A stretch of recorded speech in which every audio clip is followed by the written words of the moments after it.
let's do another example, and let's consider the expression y prime plus cosine of ty. That's going to be on the left-hand side of an equation that we're going to state down here. And we multiply this by e to the sine of t. We get e to the sine of ty prime plus cosine of t e to the sine of ty. Now let's consider the expression y e to the sine of t prime. What do we get when we take that derivative?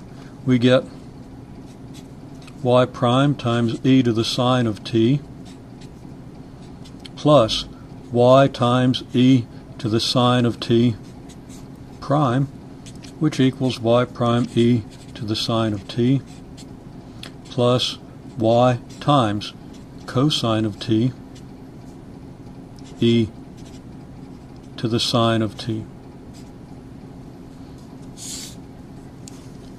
So if we have the equation y prime plus cosine of ty equals t, well, let's think for a minute about how the sine of t came about here. Now, the reason we use the sine of t, and you have to get used to this, you have to work through some examples, but we just take the coefficient of our y function and integrate it. So, integral of cosine of t dt equals sine of t, and that's what goes in the exponent of the exponential function that we multiply by this expression. So that if we have this equation, we identify the coefficient of our y function as cosine of t, and realize that if we multiply this by e to the sine of t, something good might happen. And doing that, what do we get? We get e to the sine of ty prime plus cosine of t e to the sine of t y equals t e to the sine of t.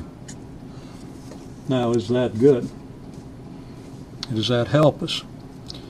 Left-hand side is identical to the expression we got up here.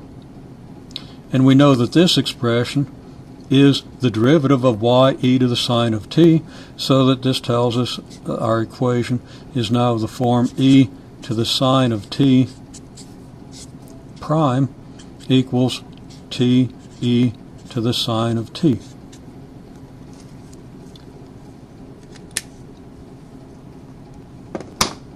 As before, we're just about home free.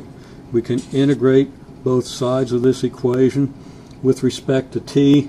I can write in my dt here, and I can write a little dt in here. The integral of the derivative of this function is just y e to the sine of t, and that's equal to the integral of t e to the sine of t dt. If we can perform this integral, then we can solve for y by simply dividing whatever this integral is by e to the sine of t. Now, we can do this integral. That's just a simple integration by parts, very standard integration technique. I'm not going to go through the details of that right now. We just want to get used to this idea.